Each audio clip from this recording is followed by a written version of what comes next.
à péage Dakar-Diamniadio, 380 milliards de francs CFA injectés dans ce projet pour 44 mois de travaux. Un bijou qui vise à aller éliminer les barrières géographiques. Le chef de l'État, Macky Sall, a présidé la cérémonie. C'est officiel, au Mali, les résultats des élections présidentielles sont tombés ce matin. Il y aura bel et bien un second tour. Déclaration faite par le ministre de l'administration territoriale. Nous serons dans ce journal avec notre envoyé spécial à Bamako, Cheikh Bambagay. Madame, Monsieur, bonjour. Nous ouvrons cette édition par le concours général édition 2013 qui s'est tenu à l'instant, il y a quelques instants, au Grand Théâtre. Le président de la République, Macky Sall, a présidé la cérémonie de remise de prix aux meilleurs élèves du concours général 2013. 95 distinctions ont été décernées. Au départ, ils étaient 645 candidats des classes de première et 636 de terminale qui ont composé dans 27 disciplines. L'édition de cette année, Amadou Maktarbo, ancien directeur général de l'UNESCO, les établissements comme le Britannique militaire Yavuz Selim ou même Seydou Nourtal, entre autres, se sont le plus distingués lors de ce concours général 2013. Nous y reviendrons dans nos prochaines éditions. C'est officiel, l'autoroute à péage Dakar-Diamniadio est ouverte. Le chef de l'État, Macky Sall, a présidé hier après-midi la cérémonie de mise en circulation. 380 milliards de francs CFA, c'est le coût de l'ouvrage. Des travaux qui ont duré 44 mois. Le président de la République a par la même occasion procéder au lancement des travaux de l'autoroute Diamniadio, aéroport Blaise Diagne de Diass. Il s'agit d'un vaste programme d'ouvrages routiers pour éliminer les barrières géographiques. Compte rendu signé par Biram Bikendiaï.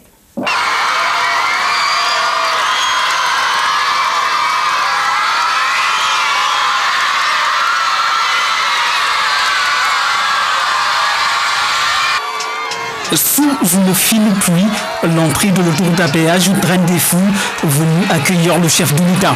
Une fierté retrouvée par une population enthousiaste à l'idée d'obtenir un bijou flambant neuf.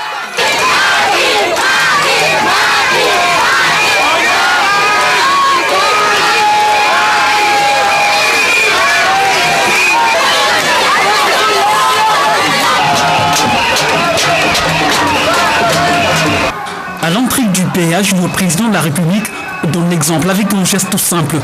Le sésame pour emprunter une autoroute à fort impact social et économique. L'ouvrage routier a coûté 380 milliards de francs CFA avec une garantie de 26 ans. Elle marque la conclusion d'une phase de conception-construction qui aura duré 44 mois pour une mise en service ce 1er août 2013, comme prévu. Elle prélude aussi à la période d'exploitation qui durera jusqu'en 2039 et durant laquelle nous nous engageons à maintenir cette autoroute aux normes et aux attentes des usagers. Importante cette étape, elle est aussi pour nos clients, futurs usagers de l'autoroute à péage, qui à partir de ce jour vont rallier Dakar à Diamniadio en 20 minutes. Alors qu'il fallait souvent près de 2 heures pour traverser Rufisque.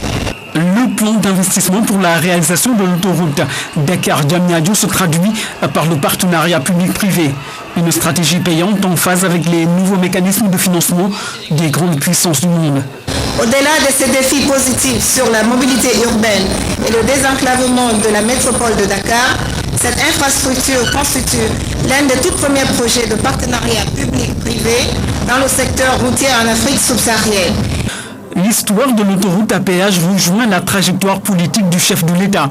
Il y a 8 ans, le président Macky Sall effectuait le lancement des travaux. À l'époque, il était Premier ministre. C'est le lieu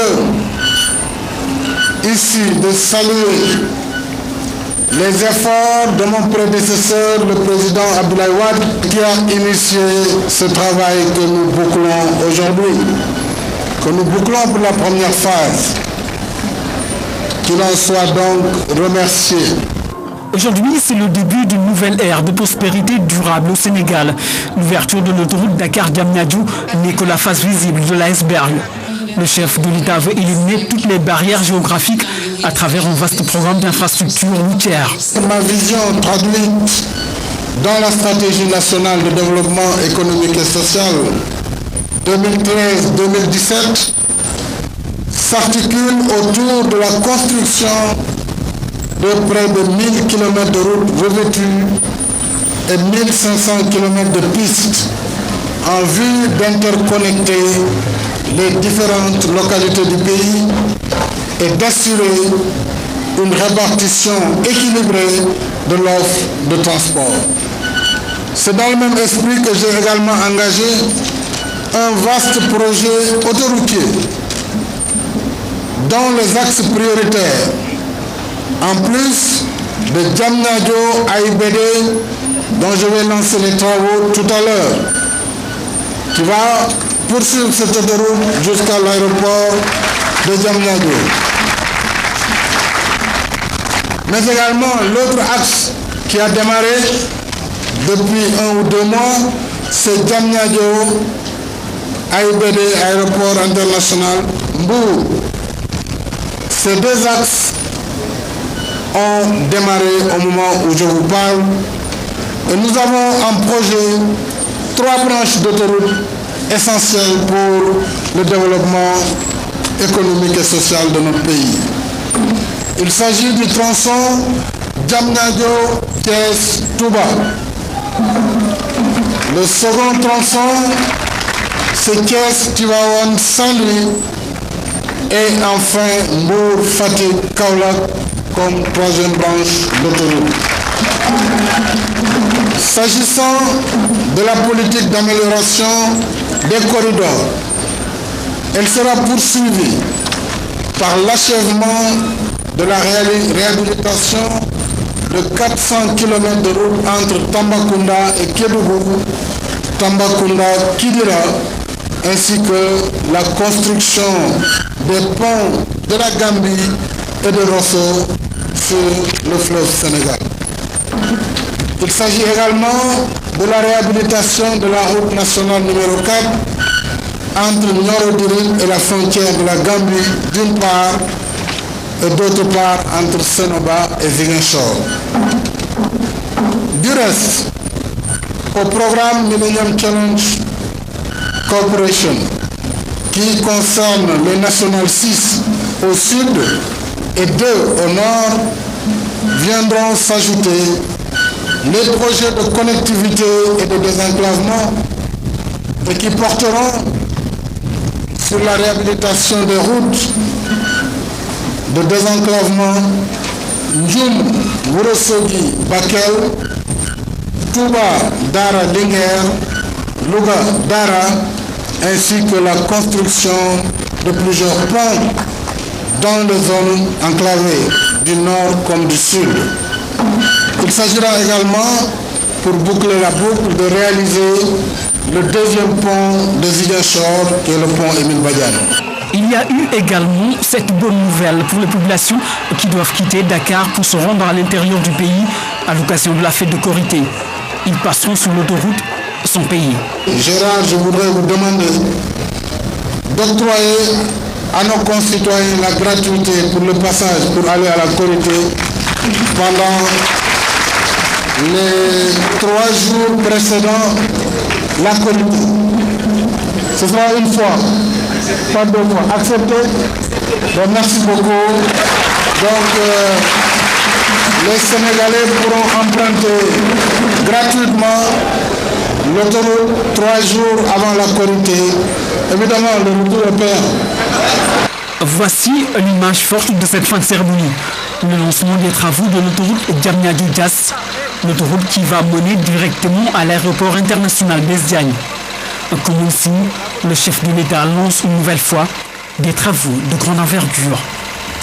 Avant cela, le président de la République, Macky Sall, a présidé dans la matinée un conseil présidentiel sur le suivi de la politique économique et sociale, une rencontre à laquelle ont pris part les bailleurs de fonds, les chefs d'entreprise, une occasion pour se pencher sur la stratégie mise en œuvre pour réaliser le développement du Sénégal. Compte rendu Amadou Aramtia.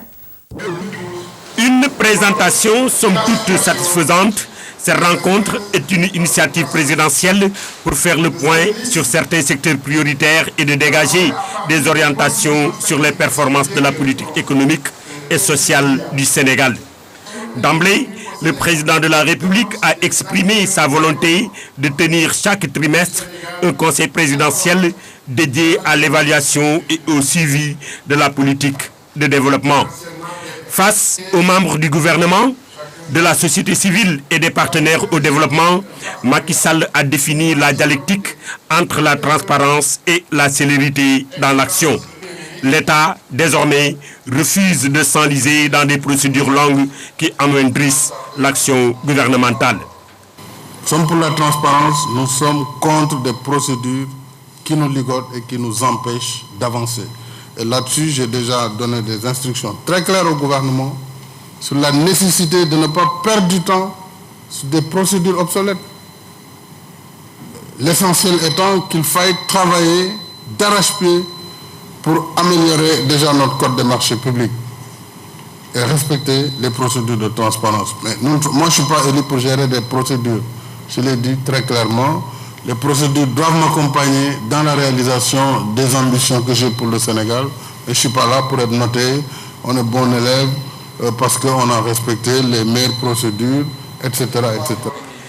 Depuis son arrivée au pouvoir, le gouvernement s'est attaché à impulser une nouvelle dynamique pour asseoir les bases d'un développement durable. En 15 mois, l'État du Sénégal a mobilisé un volume d'argent appréciable qui marque des avancées notables dans la recherche de financement par rapport aux années précédentes. À la prise de fonction du président de la République, son Excellence Macky Sall, le 2 avril, donc jusqu'au 31 juillet 2013, les conventions effectivement de financement que nous avons signées tournent aux environs de 697 milliards de francs CFA, donc sur les 15 derniers mois. Donc ça veut dire effectivement qu'on a signé des conventions de financement de plus de 115 milliards de francs CFA.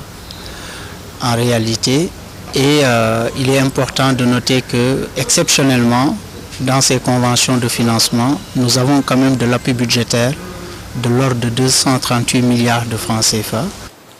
Ces conventions conclues concernent des secteurs prioritaires de l'économie nationale qui sont conformes aux orientations de la politique définie par le président de la République. Le rapport, qui se veut un référentiel pour l'action gouvernementale, est apprécié par les participants. Nous avions fait des progrès importants dans la mise en place des semences certifiées dans le cadre de notre programme WAP, le programme de productivité en Afrique de l'Ouest. Sur toutes les céréales, nous avons des semences certifiées et nous en avons même suffisamment. Alors en ce qui concerne l'arachide, nous avons démarré un programme pour reconstituer le capital semencier de l'arachide. Le président de la République a parlé des contraintes des procédures. Et il a dit, je ne suis pas élu pour les procédures, je suis élu pour régler les problèmes. Il a raison en fait parce que si vous regardez ce qui s'est passé sur Sénélec, les études avaient démontré que Sénélec perdait donc 150 millions de francs CFA par jour. Et quand il y a eu les difficultés de production, la location coûtait 200 millions de francs par jour, ce qui était quand même énorme. Mais cette location devrait s'arrêter rapidement pour faire laisser place à la réhabilitation des centrales. Mais dans ces procédures-là, on a perdu tellement de temps parce qu'il y avait des avis de non-objection de la Banque mondiale, de la DSMP, de l'ARMP, etc. Alors que tous les jours, il y avait 350 millions de francs CFA qu'il fallait trouver. Les défis sont nombreux, mais à la lumière des indications de la stratégie de la politique économique et sociale, l'État travaille à la réalisation des conditions de l'émergence économique du pays. Passons à un tout autre aspect de l'actualité nationale. Le projet pour l'amélioration et la valorisation des écosystèmes forestiers au Sénégal a 3 ans. Le PASTEF commence déjà à porter ses fruits. Des résultats probants ont été enregistrés, nous dit Bintawage. Le projet pour l'amélioration et la valorisation des écosystèmes forestiers au Sénégal est un tout nouveau projet en Afrique de l'Ouest. Un projet d'une importance capitale aussi. C'est pourquoi l'ensemble des partenaires ont tenu à être présents pour partager les résultats obtenus après 3 ans et demi de mise en œuvre. On essaie de trouver des mécanismes de gestion qui permettent, une fois qu'on connaît, comment va-t-on procéder pour que la ressource soit gérée durablement dans le temps. Donc c'est les mécanismes d'éco-saxation, l'exemple du pollueur-payeur. Si vous coupez un arbre, vous n'avez pas droit, on vous sanctionne, vous payez. Si les populations locales qui sont sur le terrain s'occupent bien de leur milieu, protègent bien leur milieu, si vous voulez y intervenir et exploiter quelque chose, vous donnez en compensation quelque chose. Pas moins de 7 régions du Sénégal sont couvertes par le PASTEF. Son objectif global, on se le rappelle, est de contribuer à la réduction de la pauvreté à travers la conservation et la gestion équitable des services des écosystèmes forestiers. Des résultats significatifs sont certes déjà obtenus dans la première phase, mais ils se révèlent insuffisants eu égard aux ambitions du ministère de l'Environnement et du Développement durable, maître d'œuvre du projet. Ses partenaires, à l'image du PNUE et du PNUD, ont dit leur engagement à l'accompagner dans l'atteinte des objectifs. Pour soutenir les efforts nationaux et dans l'esprit de la réforme de l'ONU, l'assistance de l'équipe de pays du système des Nations Unies s'est cristallisée entre autres sur l'appui à la mise en évidence de la valeur des écosystèmes forestiers. Les activités envisagées devaient permettre, dans le cadre du PASEF, le développement d'un système national d'information sur la valeur économique totale des différents services des écosystèmes forestiers. Les participants ont 2 jours pour valider les acquis. 2 jours pour aussi dégager les perspectives et attirer les partenaires afin d'entamer la deuxième phase du PASEF.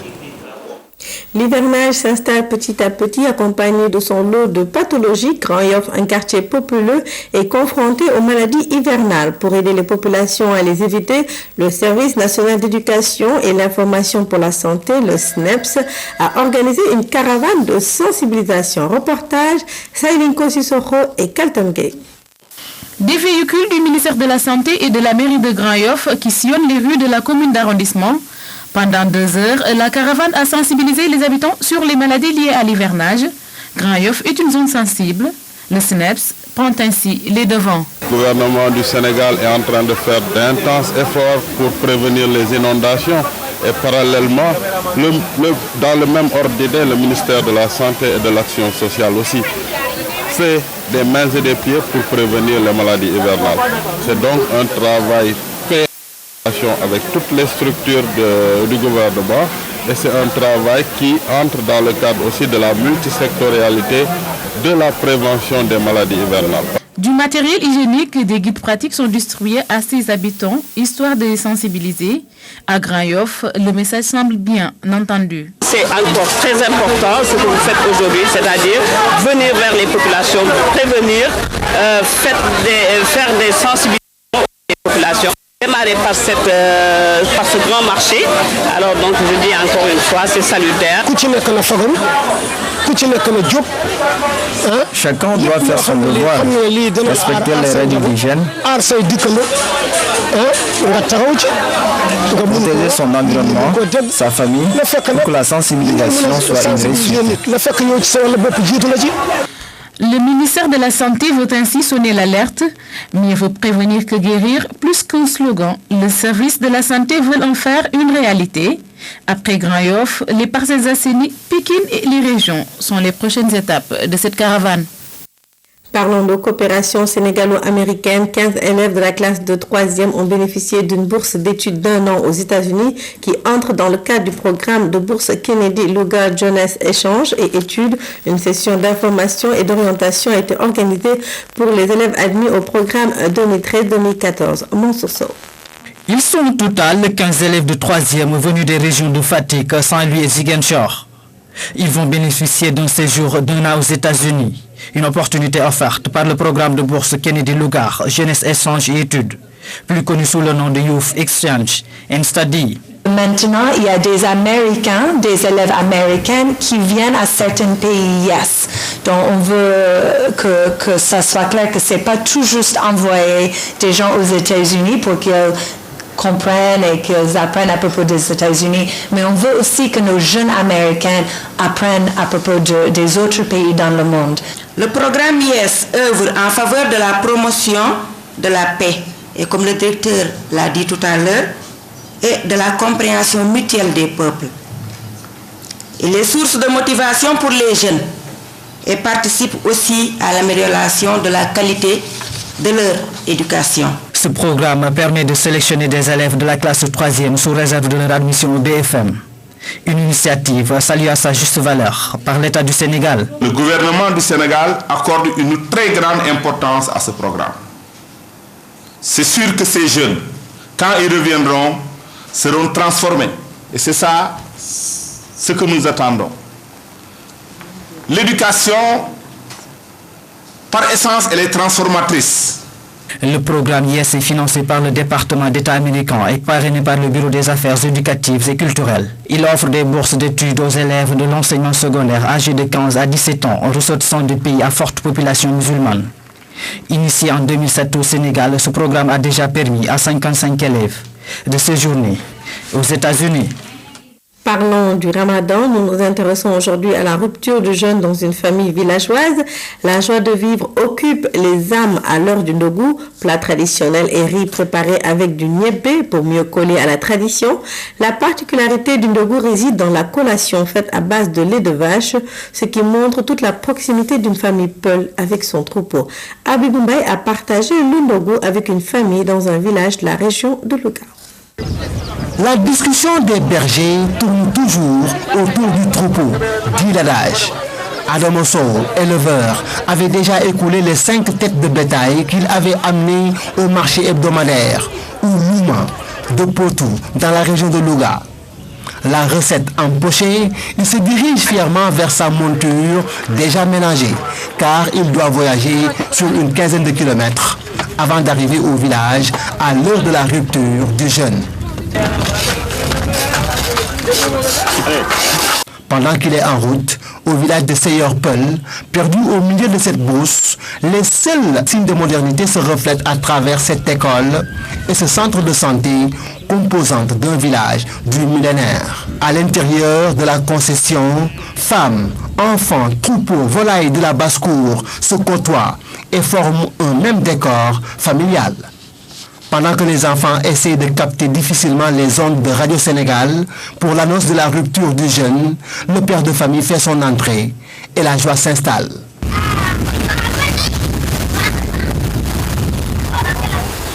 Après avoir abreuvé son cheval, ce père de famille s'installe sur une natte avec son hôte, en attendant le ndogu. Dans la cuisine, l'une des épouses prépare le dîner et le coup de pilon en disent long sur le menu fait de bouillie au riz blanc, ou lard et du riz au niébé.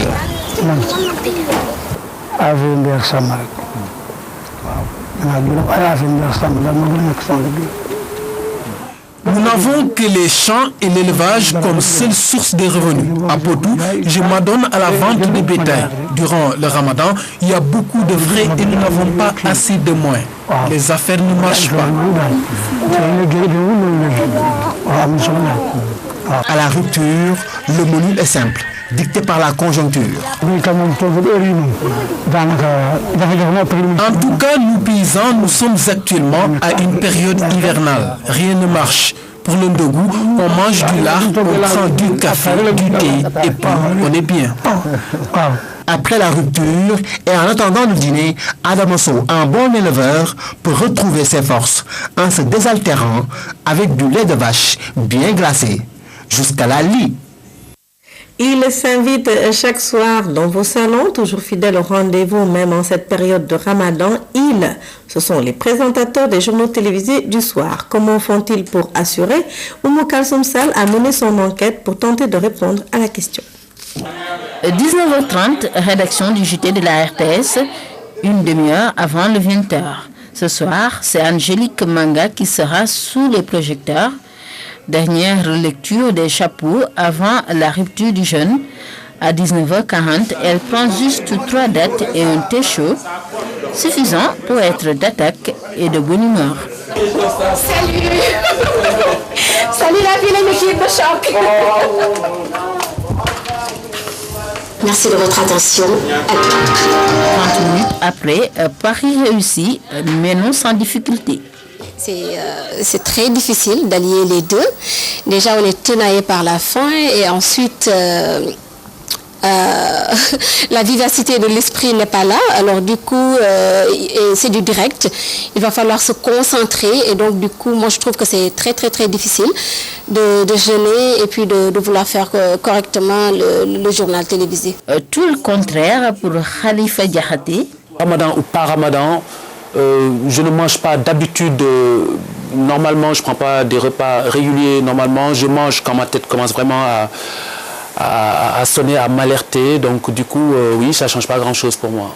Le présentateur de la TFM oublie même le jeûne Seul le calme qui règne dans la rédaction vide de TFM le lui rappelle. Le gros du travail au niveau du contenu est effectué tout le long de la journée. Ils speedent certainement beaucoup plus que d'habitude et ils rendent les sujets plus vite.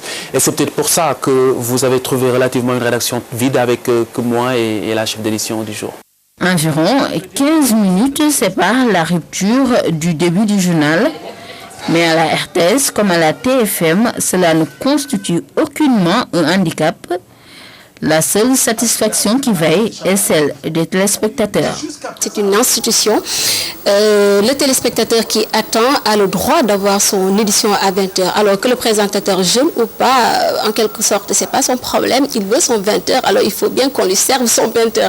Alors c'est dans ce cadre-là, moi je trouve que vraiment non, la RTS a fait le bon choix de maintenir le 20h. Le 20h, c'est une institution, donc je pense que c'est mondial. On ne peut pas trop y toucher, c'est un rendez-vous incontournable. C'est le présentateur qui prend ses dispositions, qui s'adapte. À la Sen TV, l'édition du soir a débuté à 19h45 avant le Ramadan. Mais pendant le mois béni, l'heure a connu de légers changements. La durée de l'édition aussi. Quand on commence un peu plus tard que d'habitude et qu'on doit terminer un peu plus tôt que d'habitude pour laisser place à un programme qu'on a été obligé de revoir pour s'allier à la période du Ramadan, on a donc moins de temps dans le journal, ce qui fait que finalement ce n'est plus un journal complet qu'on propose aux téléspectateurs, mais un bulletin qui fait au maximum de 15 minutes. Derrière une certaine sérénité se cachent des ventres creux de présentateurs à qui d'innombrables téléspectateurs prêtent une oreille attentive. Angélique, ne vous fiez pas au prénom, qui est d'ailleurs précédé de Aminata, ses compagnons d'un soir, un calife et un Amadou. Qui douterait que c'est un trio de jeûneurs? Merci beaucoup à Oumou Kalsoum, en tout cas, cher présentateur du 20h. Tenez bon, c'est presque fini. Le syndicat des travailleurs des industries de l'agroalimentaire a fait face à la presse. Son objectif est de relancer les entreprises en difficulté dans le secteur de la pêche, un secteur qui pourrait permettre à l'État d'améliorer l'emploi des jeunes, nous dit Jules Diop. La pêche. Le Sénégal se place au premier rang des producteurs d'Afrique de l'Ouest. Le poisson tient une place essentielle dans l'alimentation ainsi que dans le commerce intérieur du pays. Pourtant, beaucoup d'entreprises de ce secteur sont en faillite. Le syndicat des travailleurs de la pêche compte relancer le défi. À la suite de cette conférence de pêche, de tenir des forums plus larges en y invitant l'ensemble des secteurs des acteurs du secteur de la pêche.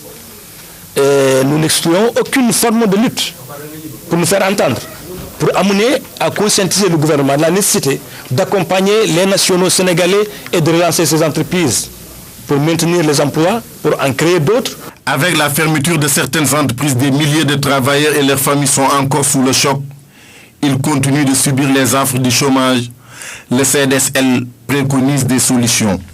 Là où le bas blesse, c'est quand les nationaux demandent à l'État d'aider, de supporter, de subventionner par le canal des organismes comme l'FPE et consorts, ça n'arrive pas. Jusqu'à ce que les patrons, toutefois aussi les employeurs, trouvent un prétexte de dire n'ont pas été assistés, n'ont pas été aidés. Donc nous sommes obligés de fermer et de liquider nos entreprises. Aujourd'hui, l'État doit mettre en place une véritable politique de relance des activités de la pêche, un secteur qui peut aider le Sénégal à améliorer l'emploi des jeunes. Actualité hors de chez nous, les résultats du premier tour viennent de tomber au Mali. Il y aura bel et bien un second tour entre IBK Ibrahima Boubacar Keïta, arrivé en tête avec 39%, et Soumaïla Sissé qui arrive en seconde position avec 19,4% des résultats annoncés par le ministre de l'administration territoriale. Nous l'écoutons au micro de notre envoyé spécial, Cheikh Bambagé. Vu la loi électorale, après avoir totalisé les résultats des procès-verbaux des opérations du scrutin, je proclame solennellement les résultats provisoires complets du premier tour de l'élection présidentielle du 28 juillet 2013 qui se présente ainsi qu'il suit. Nombre d'inscrits 6 829 696. Nombre de votants 3 520 242. Bulletin nul, 403 532. Suffrage exprimé, 3 116 710. Taux de participation, 51,54%. Voix obtenues par les candidats et pourcentage dans l'ordre de la liste fournie par la Cour constitutionnelle. Le candidat Ibrahim Boubacar Keïta, 1 222 657 voix, soit 39,24%. Le candidat Soumaïla Cissé, nombre de voix, 605 901 voix, soit 19,44%. Le candidat Draman Dambélé, 298 748 voix, soit 9,59%. Le candidat Bodibo Sidibé, 151 801 voix, soit 4,87%. Alors je vous le disais en titre, nous allons retrouver tout de suite notre envoyé spécial au Mali, cher Bamba Gueye, après justement l'annonce de ces résultats officiels ce matin par le ministre de l'administration territoriale. Alors bonjour à Bamba. Bonjour Ramadan. Alors comment est la situation sur place après l'annonce justement de ces résultats officiels il y a quelques instants à Bamako? Voilà, Ramadan à Bamako est pour le moment calme, juste après la publication de ces résultats par le ministre de l'administration territoriale. Pour le moment, Ramadan, on n'a pas vu de jubilé des deux camps, notamment du camp de IBK et du camp de Soumaïla Cissé. Les deux camps donc, sont à la retenue.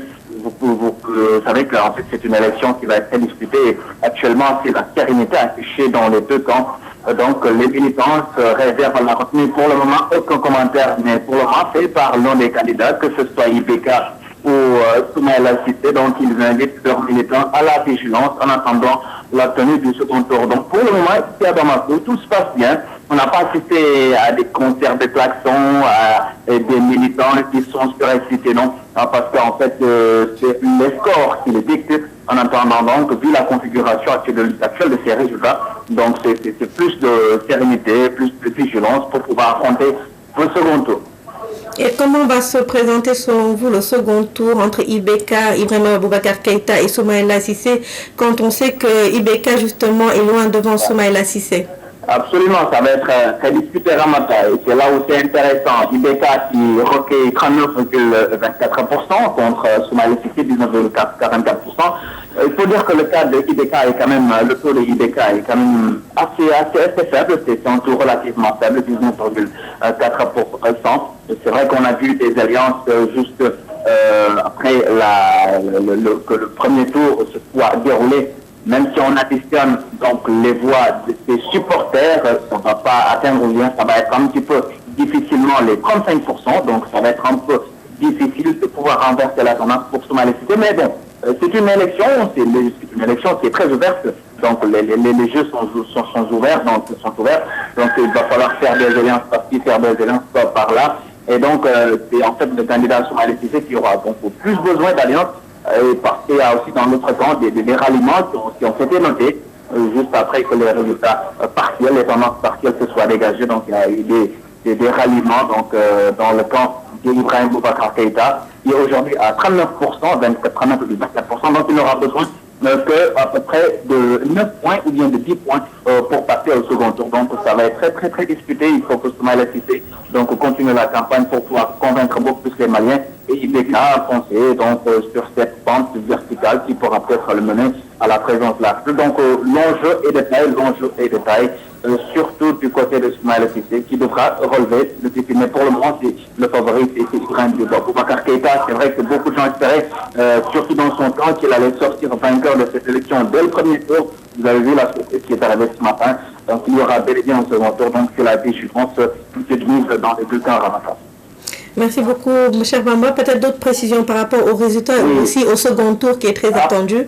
Absolument, Ramata, j'ai oublié de dire donc, le second tour, donc il faut que les résultats qui viennent de tomber tout à l'heure soient confirmés par la Cour constitutionnelle. Et effectivement, ça va être fait sous peu de temps. Aujourd'hui, on est vendredi, donc d'ici lundi, les résultats devront être validés par la Cour constitutionnelle du Mali.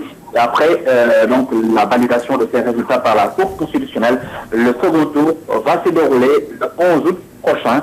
Donc il y aura juste quelques jours de campagne électorale et que donc, le vote est prévu le 11 août prochain. Retenez ça, Ramatadem, donc le vote du second tour est prévu le 11 août après la validation des résultats par la Cour constitutionnelle.